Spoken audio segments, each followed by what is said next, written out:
Ini adalah WBCQ, menghadirkan Radio World's Last Chance kepada Anda dari Monticello, Maine, Amerika Serikat.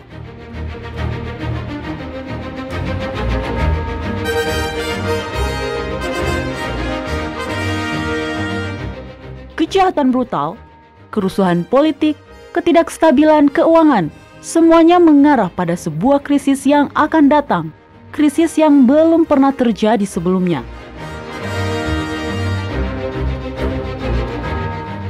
Tetaplah bersama Radio World's Last Chance untuk belajar cara Anda dapat bersiap secara rohani menghadapi apa yang berada di depan.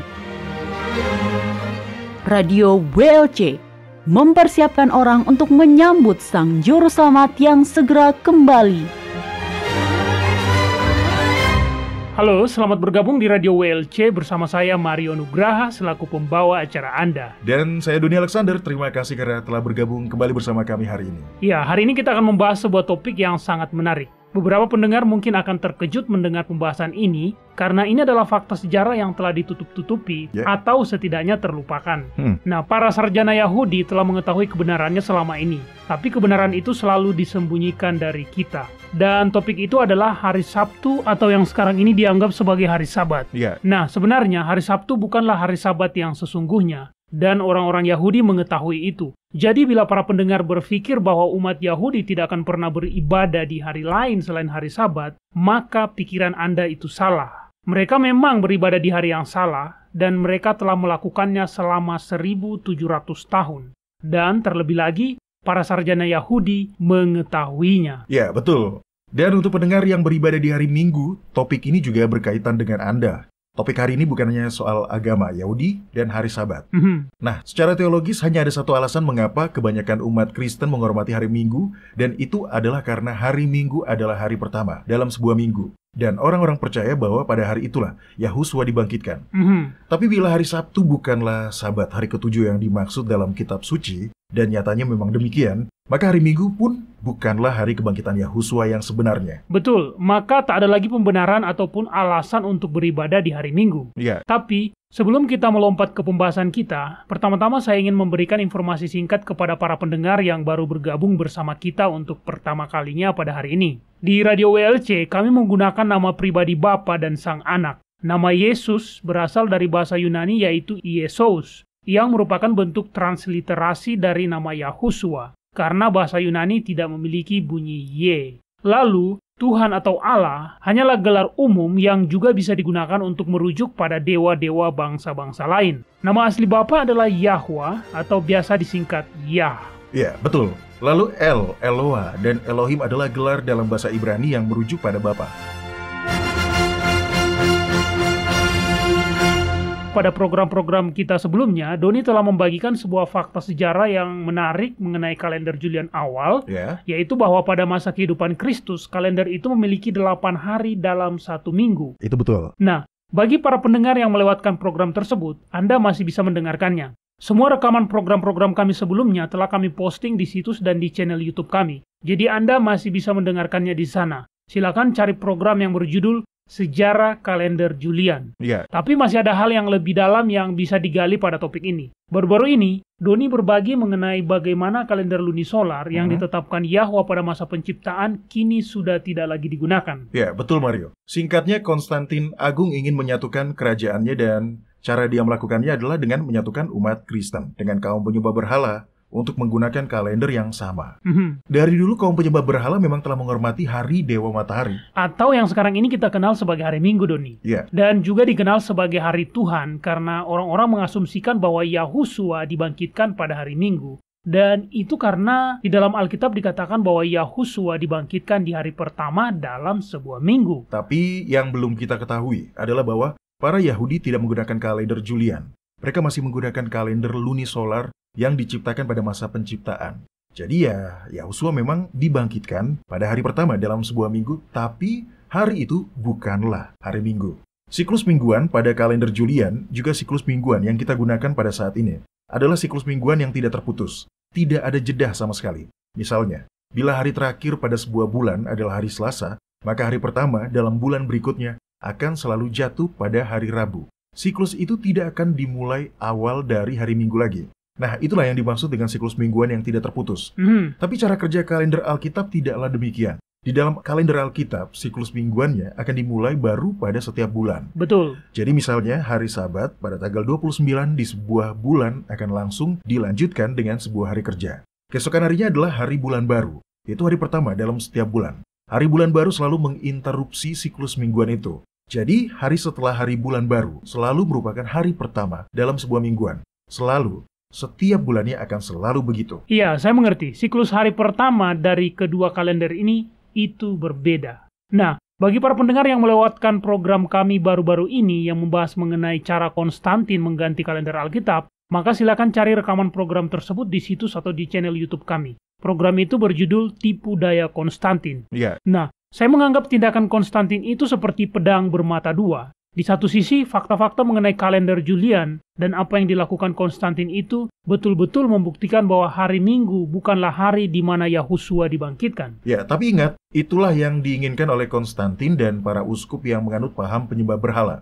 Mereka ingin menjauhkan diri dari pengaruh Yahudi. Nah, Mario, di sini saya sudah mencetak sebuah kutipan dari Heinrich Grech. Jadi tolong dibacakan. Oke. Grech adalah seorang Yahudi dan dia menuliskan sebuah buku yang lengkap mengenai sejarah umat Yahudi. Kutipan ini diambil dari seri kedua karyanya berjudul History of the Jews. Dan dia menulis agenda umat Kristen yang terjadi pada Konsili Nisea di abad keempat. Baik, di dalam kutipan ini, Grech mengatakan, pada Konsili Nisea, kekristenan telah kehilangan hubungan dengan asal-usulnya. Hingga saat ini, Hari Raya Paskah Easter selalu dirayakan bersamaan dengan Hari Paskah Passover Yahudi, dan tentu saja pada hari-hari yang telah ditentukan dan ditetapkan oleh Sanhedrin di Yudea mengenai itu. Tetapi ke depannya, perayaan Hari Raya Paskah Easter tersebut akan dirayakan secara terpisah, terlepas dari kalender Yahudi. Karena betul-betul tidak pantas bila di hari raya yang paling kudus ini, yaitu Paskah Easter, kita harus mengikuti adat bangsa Yahudi. Untuk selanjutnya lebih baik kita berbeda dengan orang-orang jahat itu, karena Sang Juru Selamat kita telah menunjukkan jalan yang lain. Betul-betul absurd bila orang-orang Yahudi membual bahwa kita, umat Kristen, tidak berhak untuk merayakan hari Paskah tanpa menggunakan aturan-aturan mereka dalam menentukan kalender. Begitulah yang dikatakan oleh sang penguasa, yaitu Konstantin.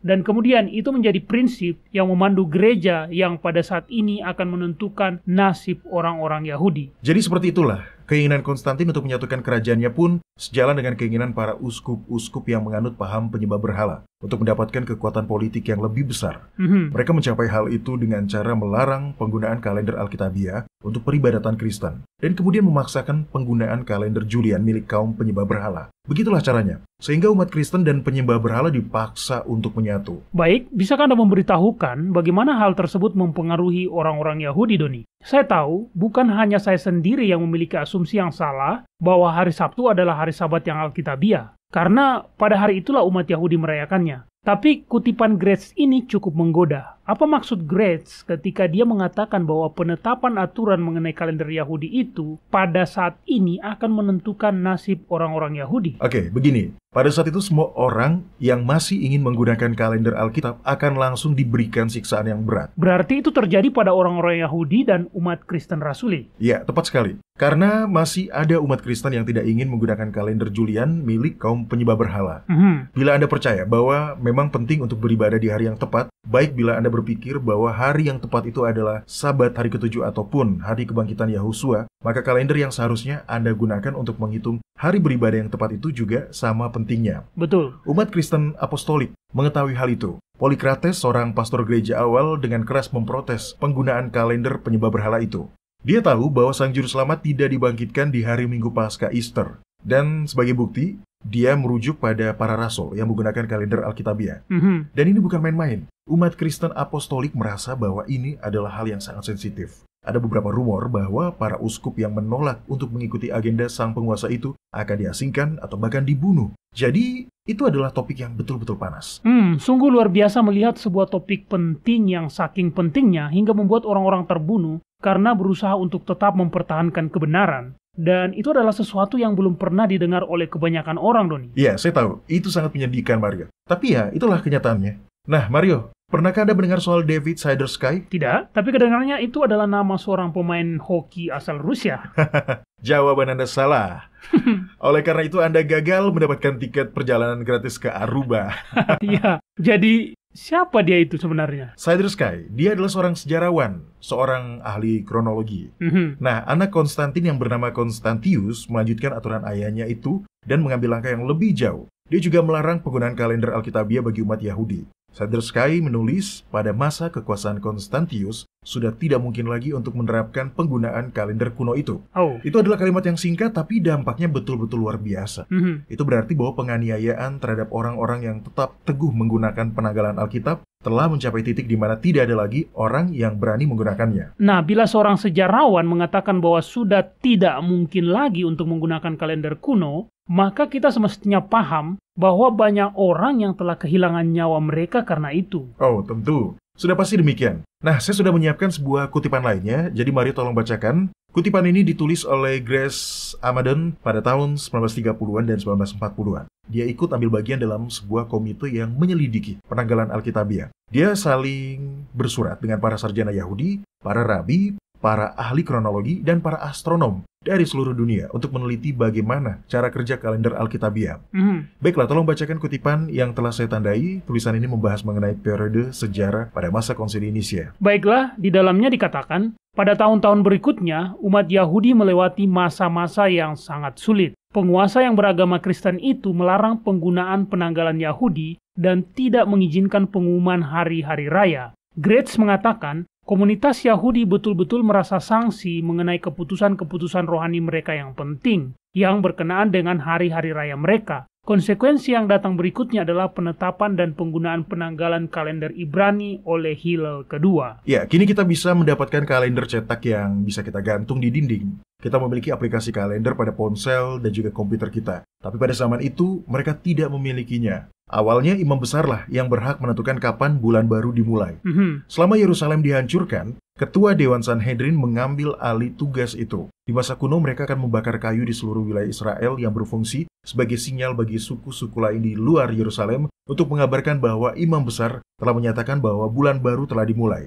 Hingga akhirnya pada abad keempat mereka sudah menggunakan pelari dan penunggang kuda untuk membawakan pesan. Selama masa penindasan oleh anak Konstantin itu, yaitu Konstantius, kerajaan mengganggu alur informasi itu. Para pembawa pesan yang seharusnya mengabarkan bahwa Dewan Sanhedrin telah menetapkan awal sebuah bulan baru pun ditangkap dan juga terkadang dibunuh. Ya, suku-suku lain yang berada di luar Yerusalem itu tidak akan mengetahui hari peribadatan yang telah ditentukan itu bila mereka tidak bisa mendapatkan informasi yang akurat, Doni. Suku-suku yang tersebar di luar Yerusalem itu betul-betul dibuat kebingungan. Kalender lunisolar itu sangat sederhana dan tidak bertele-tele. Mengapa komunitas-komunitas lokal itu tidak memutuskan sendiri kapan bulan baru itu dimulai? Ya, saya tidak tahu mengapa ya, Mario. Mungkin karena tradisi. Tradisi adalah kekuatan yang hebat. Mereka telah mengikuti pengumuman dari Dewan Sanhedrin itu sejak masa ketika Yerusalem dihancurkan. Ingat, sebelum Yerusalem dihancurkan, ketika imam besar masih bertanggung jawab atas penetapan kalender, orang-orang Yahudi yang tersebar itu akan berangkat ke Yerusalem untuk merayakan hari-hari raya tahunan. Iya, saya bisa memahami itu. Menunjuk satu orang untuk bertanggung jawab atas kalender akan memastikan bahwa kalender-kalender mereka tetap sesuai dan agar tidak seorang pun harus melakukan perjalanan ke Yerusalem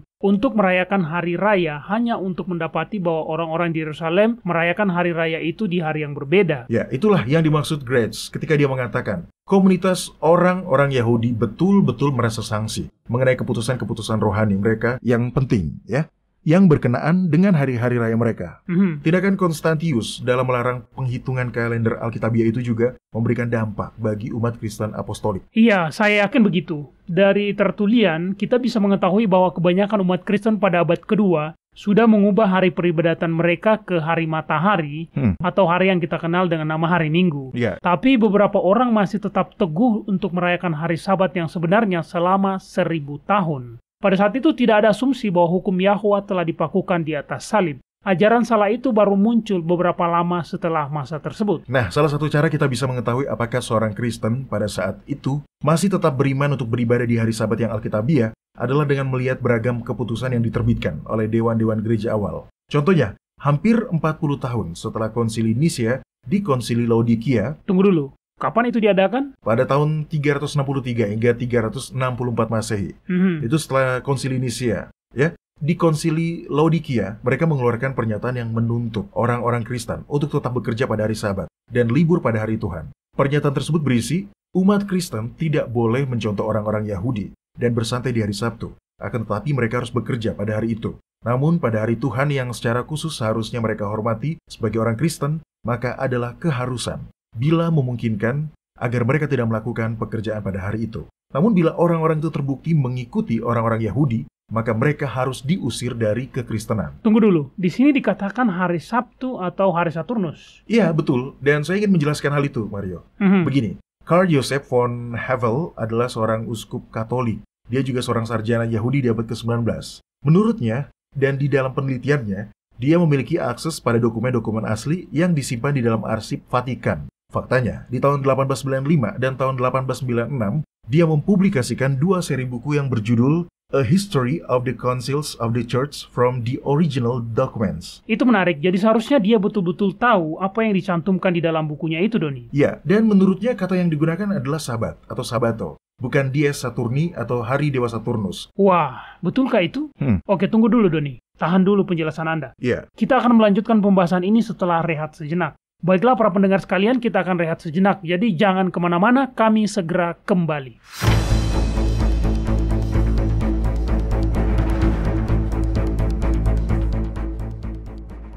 World's Last Chance telah membuat lebih dari 1.500 video dokumenter dalam lebih dari 30 bahasa. Kunjungi situs kami di worldslastchance.com atau nonton videonya pada channel WLC di YouTube. Video-video dokumenter baru tentang berbagai topik penting terus dirilis sepanjang waktu. Mulailah menontonnya dan pelajarilah kebenaran selama Anda masih memiliki kesempatan di worldslastchance.com. Baiklah para pendengar, kami telah kembali. Terima kasih karena masih setia bergabung bersama program Radio WLC pada hari ini. Nah, Doni, bagi saya adalah menakjubkan melihat bagaimana kita sebagai umat Kristen zaman ini membangun keseluruhan tatanan kepercayaan berdasarkan dari asumsi bahwa hari Sabtu adalah hari Sabat yang Alkitabiah dan bahwa hari Minggu adalah hari kebangkitan Kristus. Padahal semua itu keliru. Ya, saya tahu. Tapi orang-orang Kristen pada masa ketika kalender diganti sama sekali tidak kebingungan.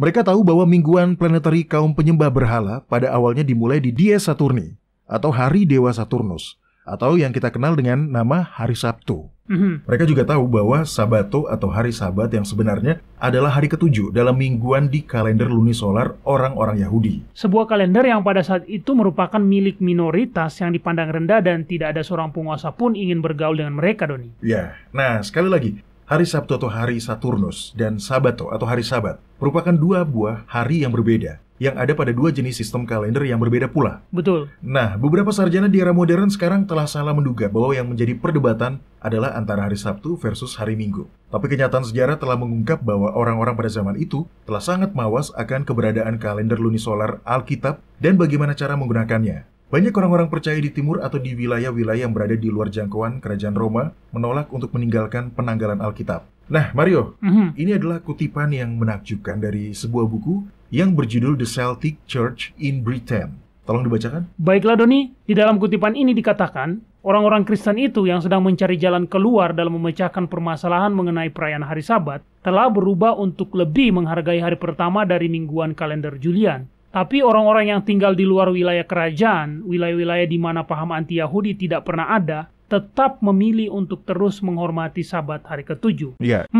Menarik. Jadi bagaimana kalender Julian bisa menjadi kalender yang digunakan untuk tujuan peribadatan? Karena umat Yahudi pada zaman ini menggunakan kalender Alkitab hanya untuk menentukan hari raya tahunan. Mereka sudah tidak menggunakannya untuk menentukan hari Sabat mingguan, Doni. Sama halnya dengan Konstantin yang merupakan sosok penguasa di balik tindakan yang pada akhirnya membuat kalender Alkitab sudah tidak lagi digunakan oleh umat Kristen. Ada seorang Yahudi yang juga bertanggung jawab atas timbulnya reaksi yang kemudian memberikan konsekuensi yang sama besarnya.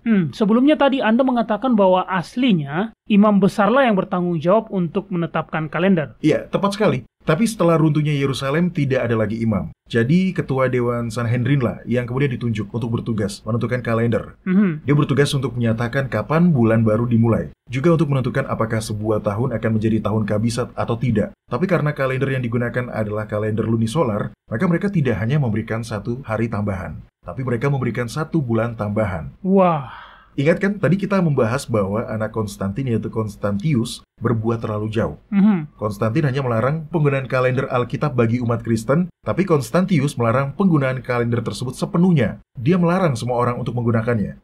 Di sini saya sudah menyiapkan kutipan artikel dari Jewish Encyclopedia. Artikel ini membahas mengenai sejarah kalender. Nah, Mario, tolong dibacakan. Baiklah Doni, di dalam artikel ini dikatakan, di bawah kekuasaan Konstantius, penganiayaan terhadap orang-orang Yahudi mencapai level di mana perhitungan kalender pada saat itu dilarang dan orang-orang yang melanggarnya akan diberi hukuman yang sangat berat. Itu adalah hal yang menyebabkan mengapa umat Yahudi beribadah di hari Dewa Saturnus atau hari Sabtu. Oke. Untuk merespons situasi itulah, Hillel kedua yang merupakan ketua Dewan Sanhedrin mengambil langkah yang luar biasa pada tahun 359 Masehi untuk memodifikasi kalender kuno Alkitab agar orang-orang Yahudi bisa lebih mudah berbaur dengan orang-orang Kristen. Baiklah, bisakah Anda menjelaskan perubahan apa yang dilakukannya itu, Doni? Baiklah, Mario. Pertama-tama saya akan menjelaskan apa yang dilakukannya terhadap kalender Alkitab. Lalu kemudian kita akan melihat bagaimana dia bisa mengadopsinya ke dalam kalender Julian. Oke. Pertama-tama Hillel menggabungkan tahun-tahun Kabisat menjadi sebuah hal yang permanen.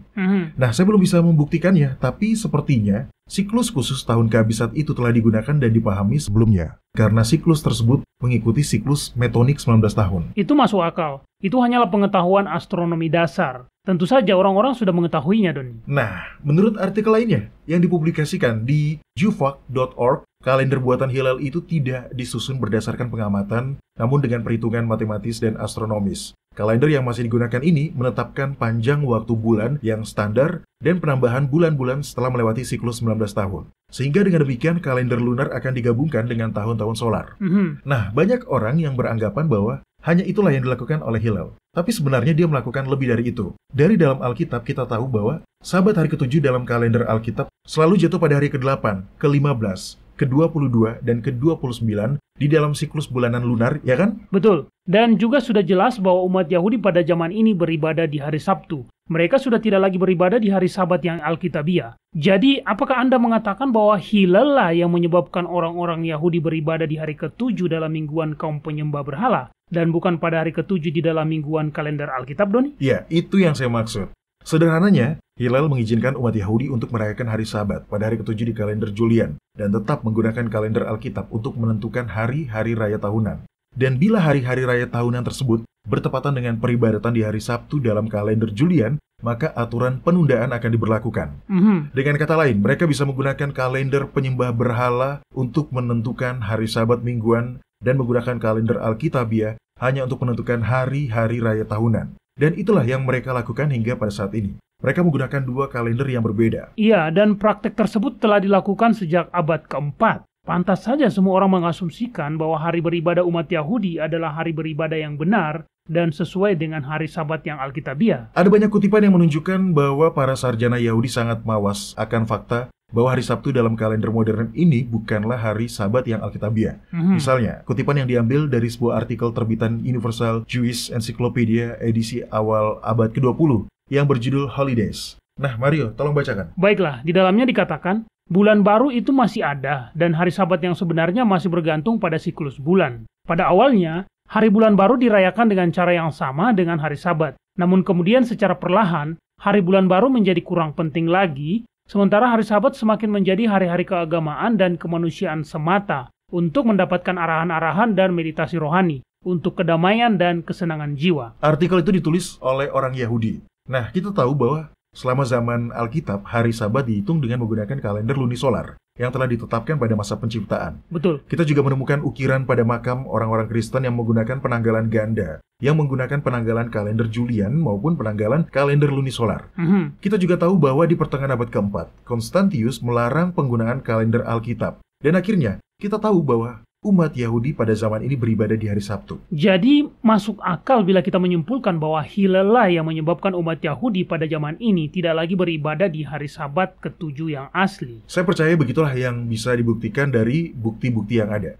Alasan lainnya yang bisa membuktikan hal tersebut adalah bahwa Hillel kedua adalah orang yang memperkenalkan aturan yang disebut aturan penundaan. Iya, tadi Anda menyebutkan hal itu. Aturan apa itu, Doni? Pada dasarnya mereka mengatakan bahwa tahun baru Yahudi, hari raya Sangkakala, bisa saja tidak jatuh pada hari Minggu, hari Rabu, atau hari Jumat di mingguan Julian atau Gregorian.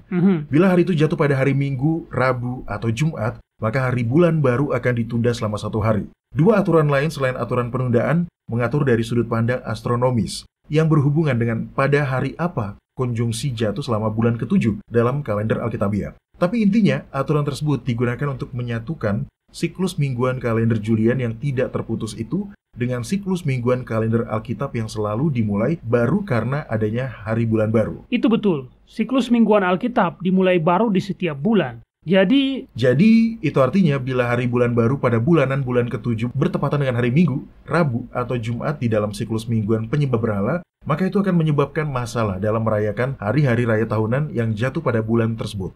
Banyak hari-hari raya yang penting yang harus dirayakan pada bulan ke-7 dalam kalender Ibrani. Ada hari trompet di awal bulan. Lalu pada hari ke-10 yang di dalam kalender Alkitab jatuh pada hari kedua dalam sebuah minggu, akan dirayakan hari raya perdamaian. betul. Dan yang terakhir, dari hari Sabat yang satu ke hari Sabat berikutnya, atau pada hari ke-15 hingga ke hari ke-22, adalah hari raya Pondok Daun. Adalah tidak masalah bila hari Sabat mingguan dihitung dengan menggunakan kalender yang sama dengan kalender yang digunakan untuk menghitung hari-hari raya tahunan. Tapi, ketika hari Sabat mingguan dihitung dengan menggunakan siklus mingguan yang tidak terputus, maka itu akan menyebabkan masalah. Benar. Misalnya, hari raya perdamaian tidak bisa jatuh pada hari Sabtu. Sebelum Hillel memperbolehkan penggunaan dua kalender yang berbeda untuk menentukan hari raya mingguan dan hari raya tahunan, aturan penundaan itu tidaklah diperlukan.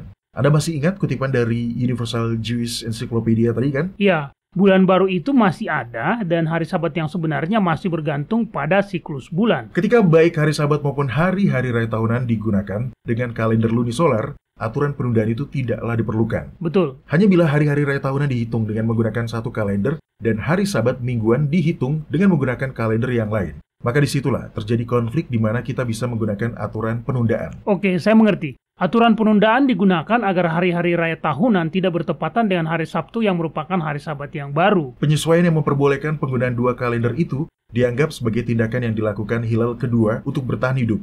Aturan tersebut digunakan untuk merespon penganiayaan brutal yang dilakukan oleh anak Konstantin yaitu Konstantius.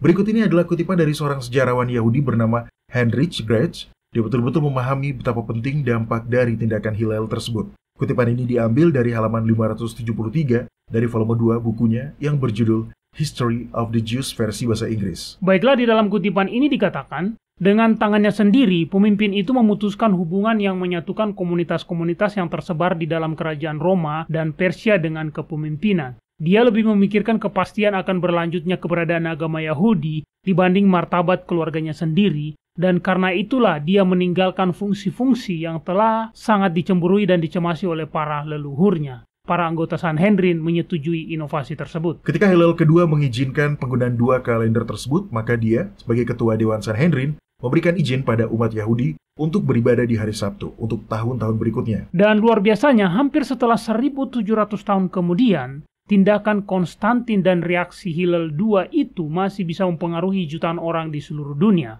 Buktinya, umat Katolik beribadah di hari Minggu untuk menghormati hari kebangkitan, yang kemudian semakin dihormati ketika Konstantin menetapkan bahwa umat Kristen sudah tidak lagi diperbolehkan untuk merayakan hari Paskah Passover yang dihitung dengan menggunakan kalender lunisolar dan hanya diizinkan untuk merayakan Paskah Easter yang dihitung dengan menggunakan kalender solar milik kaum penyembah berhala. Kemudian kebanyakan umat Protestan sebagai keturunan rohani paham Katolik juga beribadah di hari Minggu. Dan umat Yahudi beribadah di hari Sabtu. Dan umat Protestan yang beribadah di hari Sabtu juga melakukan hal itu karena hari itu adalah hari ke-7 dalam mingguan modern dan karena mereka berasumsi bahwa karena umat Yahudi beribadah di hari Sabtu, maka itu pasti adalah hari Sabat yang Alkitabiah. Dan umat Muslim pun demikian. Mereka menghormati metode penanggalan penyembah berhala atau kalender Masehi Kepausan dengan beribadah di masjid pada hari Jumat yang merupakan hari terpenting bagi mereka. Hanya saja tidak mungkin kita bisa mendapatkan Sabat hari ke-7 yang sebenarnya bila kita menggunakan kalender Masehi modern. Karena kalender itu adalah kalender solar yang tidak lebih dari sebuah metode penghitungan waktu kaum penyembah berhala. Betul. Kalender Julian awal diciptakan oleh penyembah berhala untuk digunakan oleh penyembah berhala pula. Kalender tersebut secara resmi diadopsi untuk digunakan dalam urusan gerejawi pada Konsili Nisea. Kalender itu kemudian dimodifikasi oleh seorang astronom bernama Christopher Clavius atas perintah Paus Gregory ke-13. Ya, dari situlah nama kalender itu berasal, yaitu kalender Gregorian, dan di Indonesia kita mengenalnya dengan nama kalender Masehi. Nah, apakah pada saat itu Clavius tahu bahwa kalender itu adalah kalender milik kaum penyembah berhala, Doni? Ya, tentu saja. Para Yesuit adalah orang-orang yang berpendidikan.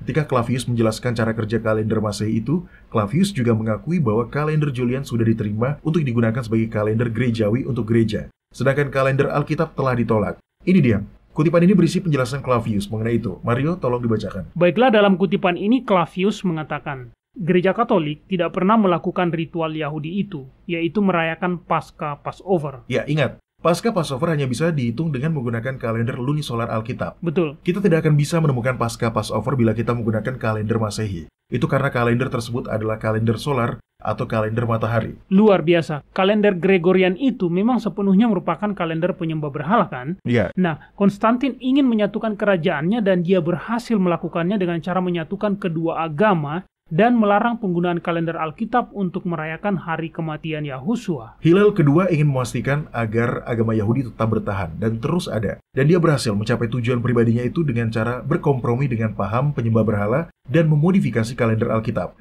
Hasil dari tindakan Konstantin dan reaksi Hillel itu adalah terciptanya asumsi bahwa hari Sabtu adalah hari Sabat yang Alkitabiah. Dan hari Minggu adalah hari ketika Yahusua dibangkitkan. Jadi, baik umat Kristen maupun Yahudi telah menentukan hari peribadatan mereka dengan menggunakan kalender solar kaum penyembah berhala dan tidak lagi merayakan hari Sabat Yahwa yang sebenarnya. Iya. Saya tahu banyak orang yang melakukan itu karena mereka tidak tahu, tapi tetap saja itu membuat saya merasa sedih dan penggunaan kalender matahari penyembah berhala untuk menghitung hari-hari peribadatan yang bertujuan untuk menghormati Yahwa adalah hal yang justru tidak menghormatinya. Ini sungguh sebuah hinaan yang besar.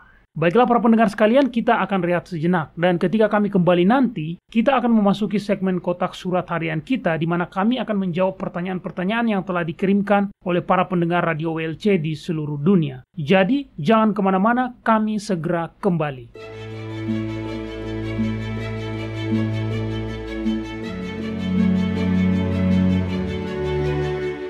Anda mendengarkan radio World's Last Chance di WBCQ yang mengudara pada gelombang 31 meter di frekuensi 9330 kHz.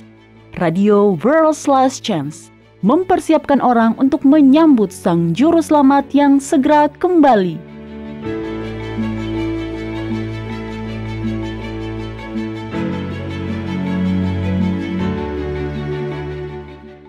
Pernahkah Anda merasa terganggu oleh berbagai perintah dalam Perjanjian Lama, seperti perintah untuk menyuruh orang Israel untuk memusnahkan kota ini atau penduduk itu dan membunuh semua orang, termasuk wanita, anak-anak, dan bahkan bayi?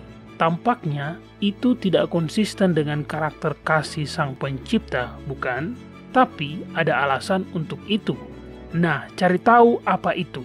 Kunjungi situs web kami di www.worldslastchance.com. Pilih bahasa Indonesia dan carilah artikel dengan judul Nephilim di dalam Alkitab. Pelajari mengapa perintah seperti itu telah diberikan oleh Bapa yang pengasih. Sekali lagi, baca artikel dengan judul Nephilim di dalam Alkitab di www.worldslastchance.com.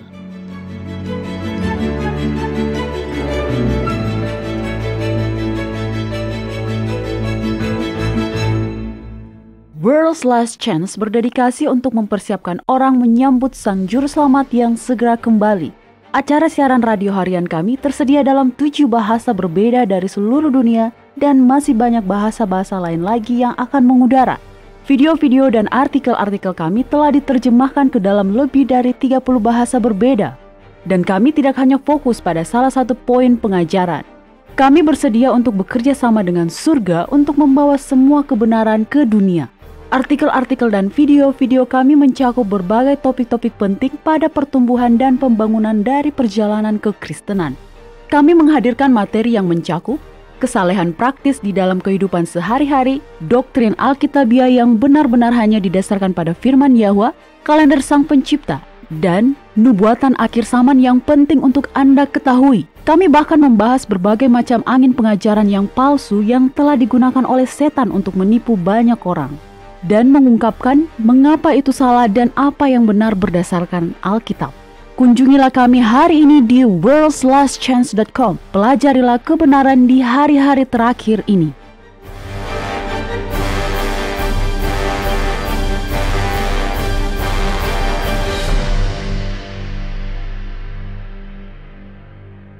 Baiklah para pendengar sekalian, sekarang saatnya untuk memasuki segmen kotak surat harian kita, di mana saya dan Doni akan menjawab pertanyaan-pertanyaan dari para pendengar di seluruh dunia.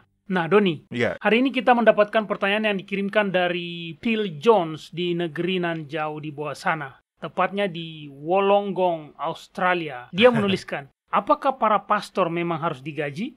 Oke, baiklah. Phil, bila Anda selama ini selalu mendengarkan Radio WLC atau sering mengunjungi situs kami, maka Anda pasti tahu bahwa di Radio WLC kami percaya bahwa Yahwa sedang mengingatkan orang-orang percaya pada zaman ini untuk memisahkan diri dari segala jenis agama dan denominasi yang terorganisir tanpa pengecualian. Betul. Di kebanyakan versi terjemahan Alkitab, dalam kitab Wahyu pasal 18 ayat 4 dikatakan, "Mari keluarlah darinya, hai umatku." Padahal ayat itu bukanlah sebuah ajakan, itu adalah sebuah perintah. Jadi terjemahan yang lebih tepatnya adalah, tinggalkanlah dia, hai umatku. Karena semua gereja telah melakukan hal yang salah, baik menolak terang yang baru, ataupun tetap berpegang pada ajaran lama yang salah, atau keduanya. Iya, betul. Tapi saya tetap menghargai pertanyaan itu. Karena prinsip Alkitab yang bisa menjawab pertanyaan tersebut adalah sebuah prinsip yang juga bisa diterapkan untuk berbagai situasi. Singkatnya ya, saya percaya bahwa bila ada organisasi agama yang secara aktif mengabaikan ajaran salah dan terus mencari terang yang baru, maka para pastor yang ada di dalam organisasi itu harus digaji bila mereka berkomitmen terhadap kebenaran.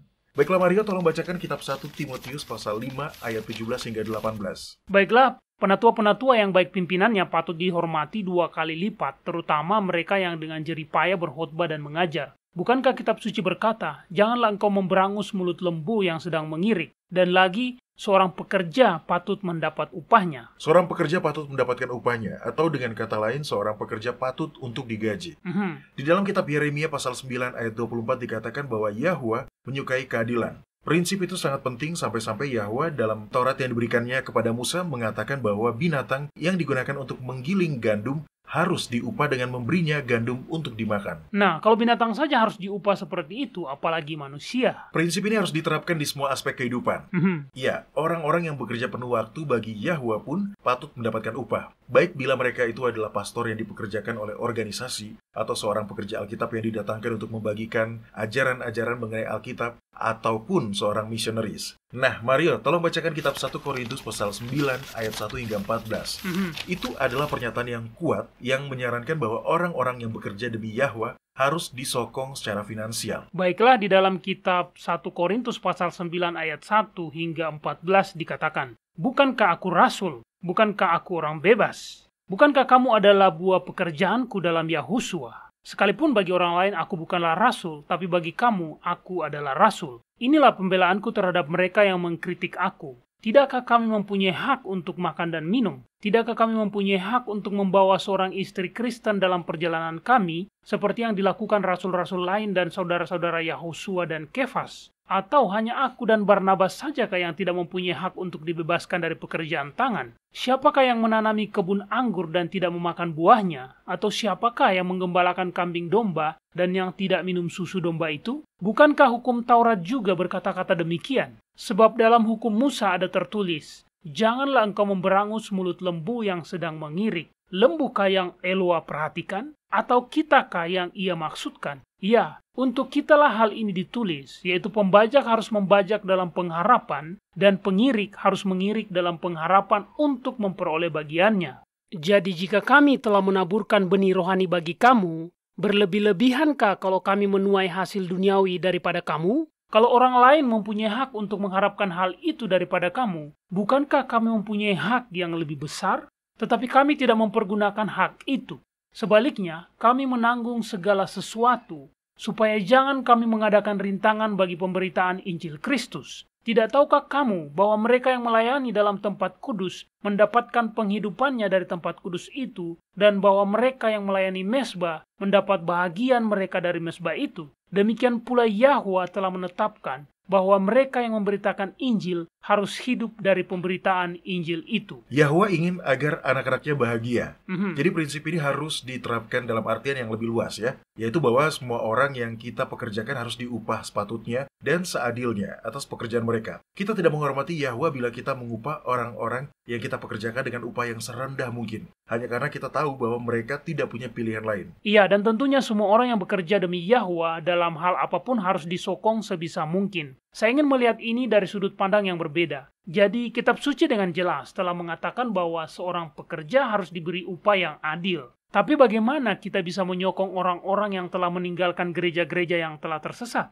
Nah Doni, kita bukanlah anggota organisasi di mana kita akan memberikan persepuluhan atau persembahan-persembahan. Jadi bagaimana? Memberi kepada Yahwa adalah salah satu hal yang paling bermanfaat dan menyenangkan yang bisa kita lakukan untuk menunjukkan kasih kita kepadanya. Ketika kita melakukan pengorbanan untuk menolong orang-orang yang membutuhkan, Yahwa akan memperhatikannya dan Dia akan memastikan bahwa perbuatan baik kita itu akan dibalasnya. Mungkin balasannya itu bukan berupa uang, tapi Yahwa akan memastikan bahwa kita akan mendapatkan upah bila kita membantu orang lain. Betul, di dalam kitab Amsal pasal 19 ayat 17 pun dikatakan hal yang sama. Saya selalu menyukai ayat ini. Di dalamnya dikatakan, siapa menaruh belas kasihan kepada orang yang lemah, memiutangi Yahwa yang akan membalas perbuatannya itu. Kita tidak bisa memberi Yahwa lebih banyak daripada yang Dia berikan kepada kita. Karena Dia akan selalu memberi lebih banyak. Betul. Ayat lainnya yang sama hebatnya adalah kitab Matius, pasal 25 ayat 40. Apakah Anda mengetahui isinya, Mario? Oh ya, itu adalah ayat yang lebih baik. Di dalamnya dikatakan, sesungguhnya segala sesuatu yang kamu lakukan untuk salah seorang dari saudaraku yang paling hina ini, kamu telah melakukannya untuk aku. Arti dari ayat tersebut adalah bagaimana cara kita memperlakukan orang lain. Maka begitu pula kita memperlakukan Yahwa. Kita tidak perlu menjadi anggota sebuah organisasi untuk bisa memberi kepada Yahwa. Mungkin ada seorang ibu muda yang kesulitan untuk memberi makan anak-anaknya. Maka Anda bisa memberi kepada Yahwa dengan cara membagi apa yang Anda miliki. Atau bahkan menggunakan beberapa dari persembahan Anda itu untuk membantu memberi makanan dan pakaian kepada anak-anaknya. Mungkin seorang kenalan Anda tidak mampu membayar biaya pengobatannya dan Anda bisa membantunya. Intinya, apa yang kita lakukan untuk memberkati orang lain sama saja artinya bila kita melakukan itu kepada Yahwa, karena Dia merasakan apa yang kita rasakan. Jadi bila kita bisa meringankan penderitaan atau kecemasan orang-orang di sekitar kita, maka orang-orang di sekeliling kita akan bahagia dan tentunya Yahwa sendiri juga akan merasa lebih bahagia. Iya, ada banyak hal yang bisa kita lakukan untuk membantu orang lain selain dalam hal finansial. Misalnya di wilayah utara di mana iklim membuat wilayah tersebut dipenuhi salju. Membersihkan salju dari jalanan adalah hal yang sangat sulit bagi orang-orang tua. Oleh karena itu, kita bisa membantu dengan melakukan pekerjaan tersebut untuk menolong mereka. Betul. Jadi intinya adalah Yahuswa menjalani hidup untuk memberkati orang lain. Bila kita ingin menjadi seperti Dia, maka kita juga harus melakukan itu. Memperlakukan orang lain sesuai dengan cara yang kita inginkan orang-orang memperlakukan kita. Adalah hal yang lebih dari sekedar sopan.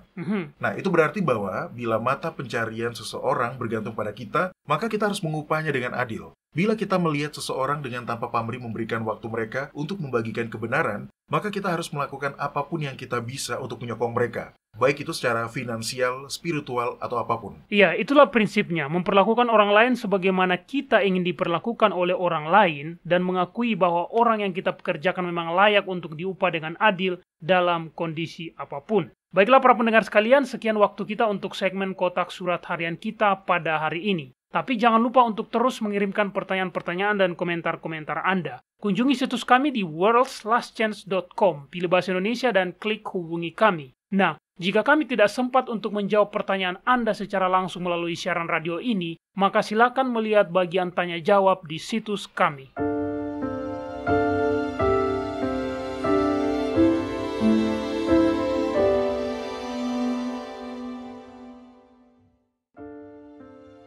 Anda menyukai apa yang Anda dengar?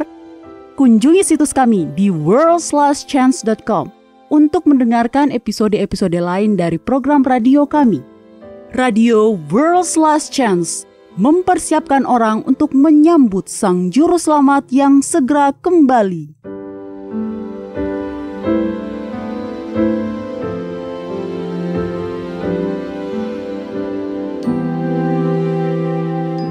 Halo, ini adalah janji harian Anda dari firman Yahwa.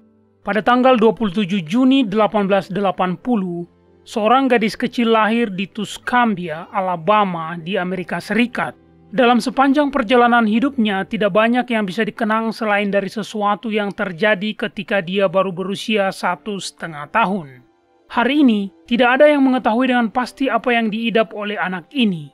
Beberapa orang mengatakan itu adalah demam berdarah, yang lain mengatakan meningitis, tetapi akibatnya adalah gadis kecil tersebut kehilangan penglihatan dan pendengarannya. Dia juga kehilangan sebagian besar indera perasanya. Cacat semacam itu akan sangat menghancurkan bagi siapapun. Tetapi Helen Keller tidak membiarkan kondisi ini membatasinya. Dia belajar bahasa isyarat dan bahkan kemudian belajar berbicara. Dia lulus dari Radcliffe College, sebuah cabang Universitas Harvard khusus perempuan yang setara dengan sekolah khusus pria sebelumnya. Dia adalah seorang penyandang tunarungu dan tunanetra pertama yang mendapatkan gelar Bachelor of Art. Dia melakukan perjalanan ke lebih dari 40 negara dan sering memberikan pidato di depan umum. Sebuah publikasi kontemporer pada masa itu mengomentari salah satu pidatonya dengan berkata, "Sebuah pesan optimisme, harapan, sukacita, dan pelayanan penuh kasih. Sebuah pesan yang akan bertahan lama bagi mereka yang cukup beruntung untuk menerimanya." Gadis luar biasa yang dengan cemerlang telah menang atas 3 penderitaan, kebutaan, kebodohan, dan ketulian. Dia berbicara dengan bibirnya sendiri mengenai kebahagiaan, dan itu akan selalu dikenang oleh para pendengarnya sebagai bagian dari sebuah pengajaran yang menginspirasi. Meskipun dia menghadapi kesulitan yang luar biasa dalam hidupnya, Helen Keller tidak pernah menyerah dan dikenang sebagai aktivis politik yang bekerja keras untuk membela hak-hak perempuan dan orang cacat. Para pendengar, Anda mungkin tidak menghadapi kesulitan fisik yang dihadapi Helen Keller, tetapi kesulitan dalam hidup Anda mungkin terasa sama luar biasanya, sama menakutkannya, dan sama-sama sulit diatasi seperti persoalan hidup yang dihadapi Helen Keller. Para pendengar, disinilah iman masuk. Dalam jurnal pemuritannya, Jean-Pierre de Caussat menulis, "Hidup dengan iman berarti hidup dengan sukacita, hidup dengan kepastian dan tidak terganggu oleh keraguan. Itu berarti bertindak dengan keyakinan penuh pada semua yang harus kita lakukan, sambil berserah setiap saat kepada kehendak Yahwa." Kita harus menyadari bahwa demi menstimulasi dan memperkokoh iman, Yahwa mengizinkan jiwa kita diserang dan dilanda dengan derasnya arus kesusahan, dengan begitu banyak masalah, begitu banyak rasa malu dan kelemahan, dan begitu banyak kemunduran. Karena adalah sangat penting untuk tetap beriman mencari Yahwa pada saat menghadapi semua hal-hal ini. Para pendengar, apapun kesulitan yang Anda hadapi, hambatan apapun yang menghadang di jalan Anda, ada cara untuk mengatasinya. Dan itu adalah melalui iman kepada Yahwa. Kebutuhan pribadi Anda dapat menjadi alasan untuk menyampaikan permohonan. Nyatakanlah kebutuhan Anda, sukacita Anda, kesedihan dan ketakutan Anda di hadapan Bapa. Anda tidak dapat membebani Dia. Tidak ada yang terlalu kecil untuk diperhatikannya. Alkitab mengajarkan bahwa Yahwa penuh belas kasihan. Ini berarti bahwa hatinya yang agung tersentuh oleh kesedihan-kesedihan kita, bahkan oleh ungkapan perasaan kita. Tidak ada sesuatu yang terlalu rumit baginya untuk diselesaikan. Dalam setiap keadaan darurat, Dia telah mempersiapkan jalur pelepasan. Dalam kitab Yohanes pasal 16 ayat 33, Yahusua berkata, "Semuanya itu kukatakan kepadamu, supaya kamu beroleh damai sejahtera dalam Aku. Dalam dunia kamu menderita penganiayaan, tetapi kuatkanlah hatimu, Aku telah mengalahkan dunia." Kepada kita telah diberikan janji-janji yang besar dan berharga. Majulah dan mulailah mengaminkannya.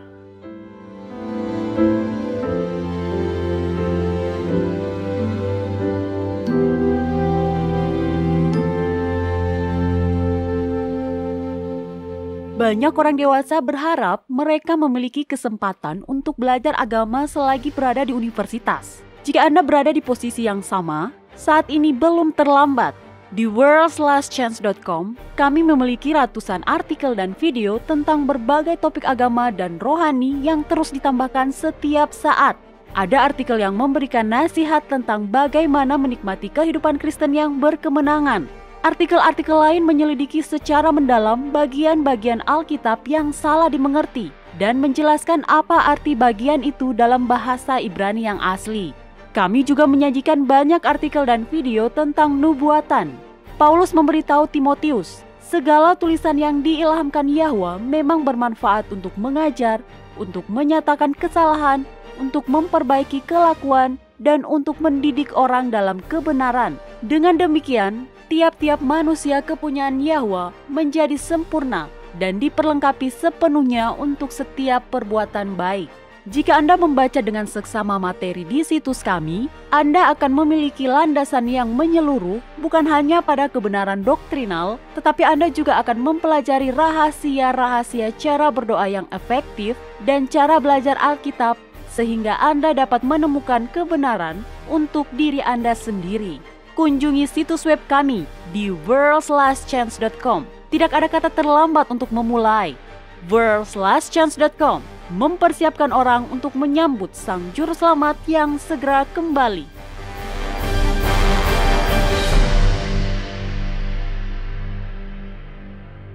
Baiklah para pendengar, kami telah kembali. Nah Doni, menurut saya hal yang paling menakjubkan dari topik hari ini adalah bahwa perbuatan yang sepenuhnya dimotivasi oleh agenda politik yang ambisius bisa memberikan dampak yang bertahan sangat lama pada ketiga agama yang bersumber dari Abraham. Karena hal ini tidak hanya memberikan dampak bagi umat Katolik, tapi juga berpengaruh bagi umat Protestan yang beribadah di hari Minggu.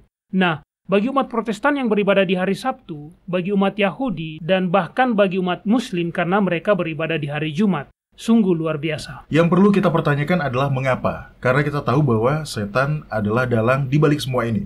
Umat Katolik menganggap Konstantin sebagai orang suci. Iya, tentu saja. Tapi dia bukanlah orang suci. Sebagai pemimpin dari kerajaan yang menganut agama penyembah berhala, gelar yang diberikan kepadanya adalah Pontifex Maximus. Iya, gelar yang sama yang diberikan kepada Paus pada zaman ini. Tepat sekali, Mario. Ya, gelar yang sama. Dan dia memegang posisi dan gelar itu hingga dia meninggal. Dia adalah orang yang amat sangat rusak. Dia bahkan membunuh anaknya sendiri.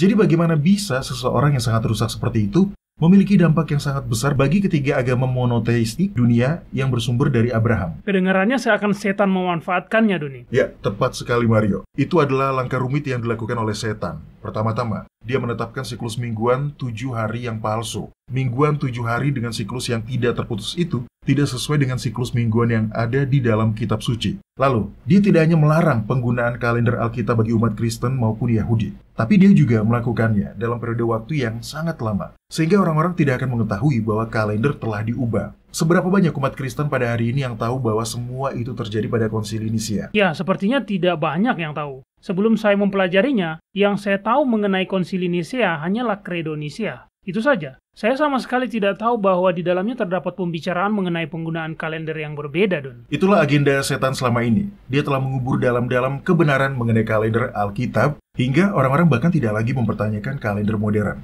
Karena siklus kalender itu tidak terputus. Dan karena waktu adalah hal yang juga tidak terputus, maka orang-orang mengasumsikan bahwa siklus mingguan yang kita gunakan sekarang itu, ya memang selalu seperti itu sejak dahulu kala. Lalu kemudian terjadilah pergantian kalender dari kalender Julian ke kalender Gregorian atau Masehi, tanpa mengganti siklus mingguan itu. Maka apa yang terjadi? Yang terjadi adalah tipuan besar yang mengatakan bahwa hari Sabtu adalah hari Sabat, karena itu jatuh pada hari ke-7 dalam sebuah minggu, dan bahwa hari Minggu adalah hari kebangkitan Yahusua, karena itu adalah hari pertama dalam sebuah minggu, tepat sehari setelah hari yang disalahpahami sebagai hari Sabat yang sebenarnya. Ya, itu adalah sebuah tipu daya yang sangat hebat. Betul, seperti itulah tepatnya, Mario. Apakah Anda pernah memikirkan bagaimana kita bisa tahu dengan pasti bahwa kita sudah dekat dengan hari kiamat? Begini, setelah 1700 tahun kebenaran dikubur, sekarang ini sorga mulai memulihkan dan membagikan kebenaran itu. Dan itu adalah hal yang bagus. Karena seperti yang pernah kita bahas sebelumnya, kitab Wahyu menunjukkan bahwa konflik terakhir adalah konflik dalam hal peribadatan. Betul. Nah, Mario, kalau bisa tolong buka dan bacakan kitab Wahyu pasal 13.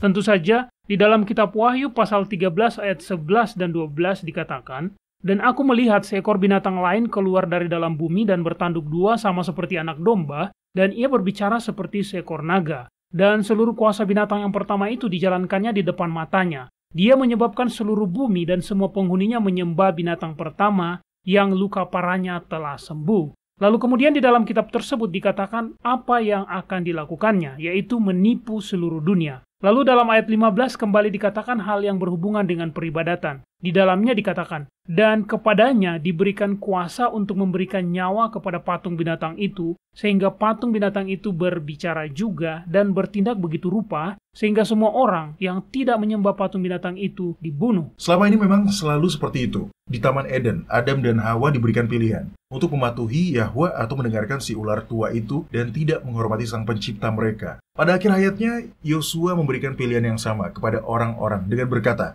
"Pilihlah pada hari ini kepada siapa kamu akan beribadah." Lagi dan lagi, orang-orang Israel lagi-lagi terjerumus ke dalam kemurtadan. Mereka berpaling dari Yahwa dan menyembah tuhan-tuhan lain. Akhirnya di Gunung Karmel, Elia berkata, "Berapa lama lagi kamu berlaku timpang dan bercabang hati? Kalau Yahwa itu Eloah, ikutilah dia. Dan kalau Baal, ikutilah dia." Di hari akhir ini pun tidak ada bedanya, karena kesetiaan kita akan ditujukan oleh ketaatan kita. Ya, itu adalah poin yang bagus. Orang-orang sudah terlanjur berasumsi bahwa ketaatan kepada Yahwa adalah hal yang bersifat legalis. Mereka tidak paham bahwa ketaatan yang sempurna hanya bisa dilakukan melalui iman di dalam Yahusua. Jadi itu bukanlah hal yang bersifat formal semata. Satu-satunya cara kita bisa taat adalah dengan melalui iman. Dan kesetiaan kita, kasih kita akan ditujukan oleh ketaatan kita. Yahusua juga mengatakan hal itu. Di dalam kitab Yohanes pasal 14 ayat 15, dia mengatakan, "Jikalau kamu mengasihi aku, kamu akan menuruti segala perintahku."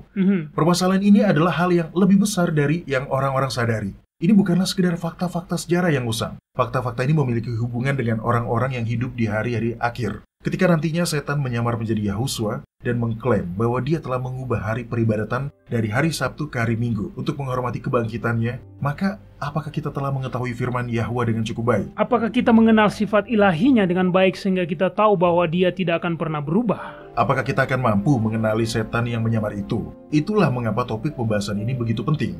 Jangan sampai kita tertipu untuk mempercayai ajaran salah, karena itu adalah ajaran yang sudah sangat kuno. Jangan sampai kita tertipu sehingga kita tidak mematuhi Yahwa hanya karena kita tidak mengetahui kebenaran. Setiap orang harus mempelajari Alkitab demi diri mereka sendiri. Izinkanlah Roh Kudus menjadi guru kita. Kenalilah Yahwa demi diri kita sendiri. Hanya itulah cara agar kita bisa bertahan melewati hari-hari di depan. Amin. Hubungan pribadi dengan Yahwa adalah hal yang paling penting. Bagi para pendengar yang tertarik untuk mempelajari tentang kalender Alkitab dan cara kerjanya, ketahuilah bahwa kami telah menemukan bukti-bukti di dalam kitab suci yang bisa memberikan jawabannya, dan silakan kunjungi situs kami. Di sana kami memiliki banyak artikel dan video-video yang membahas mengenai hal itu. Dan tolong, jangan langsung percaya dengan apa yang kami katakan. Silakan pelajari sendiri. Itu sangat penting. Baiklah para pendengar sekalian, sekian program kita untuk hari ini. Bergabunglah lagi bersama kami besok. Sampai jumpa, dan ingat, Yahwa mengasihi Anda. Dan Dia aman untuk dipercaya.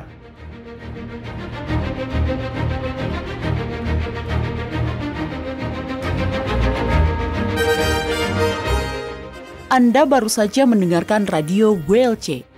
Program ini serta episode Radio WLC yang lain tersedia untuk Anda unduh di situs kami. Sangat baik untuk dibagikan pada para sahabat Anda yang mempelajari Alkitab. Ini juga sumber yang bagus bagi orang-orang yang beribadah kepada Yahwa sendirian atau di rumah. Jika Anda ingin mendengarkan program Radio WLC, kunjungi situs kami di worldslastchance.com. Klik ikon Radio WLC di bagian kanan atas beranda. Di sini Anda dapat mengunduh episode dalam bahasa pilihan Anda. Tersedia juga artikel dan video dalam berbagai bahasa. Bergabunglah bersama kami besok untuk menerima berbagai pesan kebenaran lain di WBCQ yang mengudara pada gelombang 31 meter di frekuensi 9330 kHz. Radio World/Chance mempersiapkan orang untuk menyambut Sang Juru Selamat yang segera kembali.